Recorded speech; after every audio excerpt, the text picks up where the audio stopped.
movement at the station, for the word had passed around that the colt from Old Regret had got away and had joined the Wild Bush horses. He was worth £1,000, so all the cracks had gathered to the fray.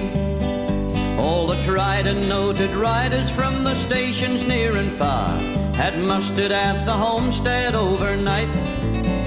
For the bushmen love hard riding where the Wild Bush horses are, and the stock horse snuffs the battle with delight. There was Harrison, who made his pile when Pardon won the cup, and the old man with his hair as white as snow.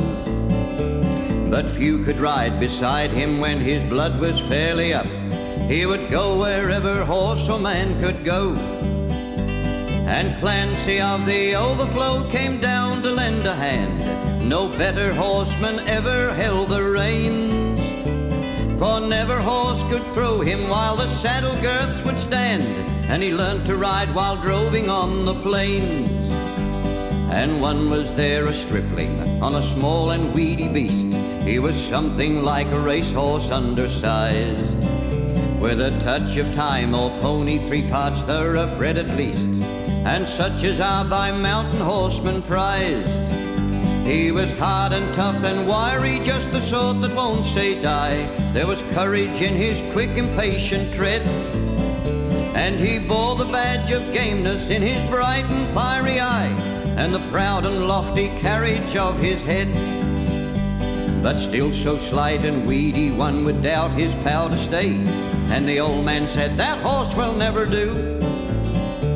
For a long and tiring gallop, lad, you'd better stop away. Those hills are far too rough for such as you."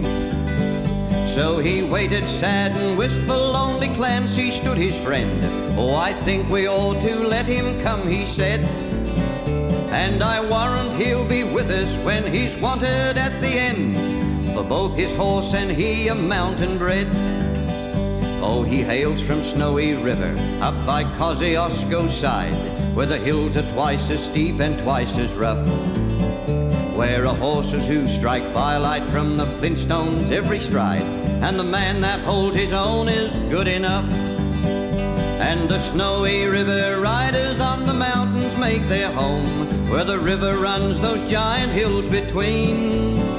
I have seen full many horsemen since I first commenced to roam, but no way yet such horsemen have I seen.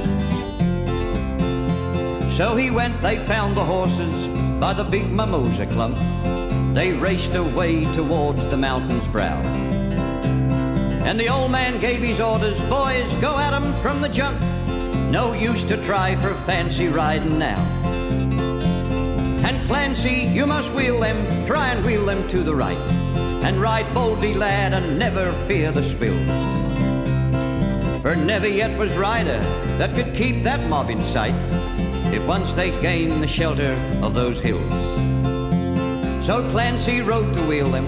He was racing on the wing, where the best and boldest riders take their place.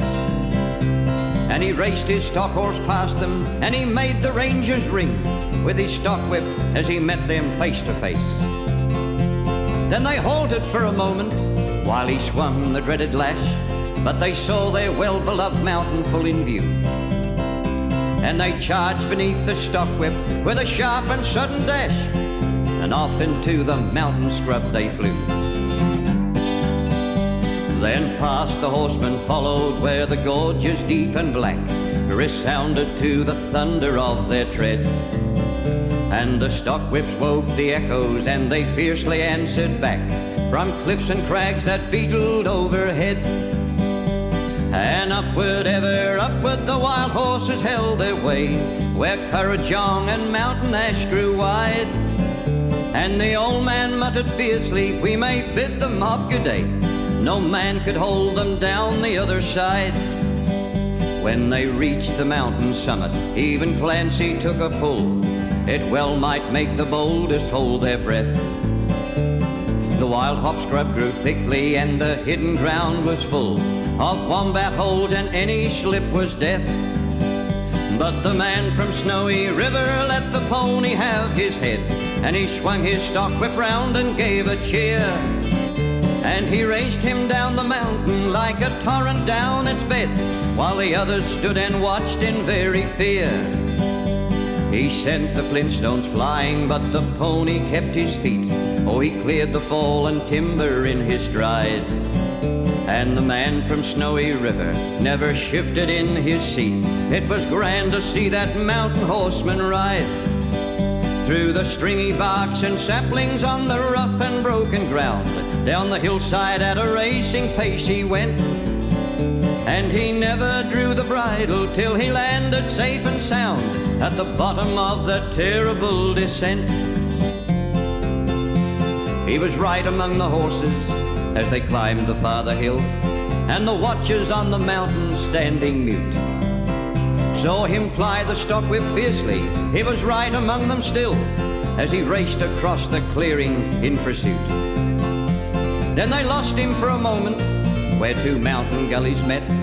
In the ranges, oh, but a final glimpse reveals, on a dim and distant hillside, the wild horses racing yet, with the man from Snowy River at their heels.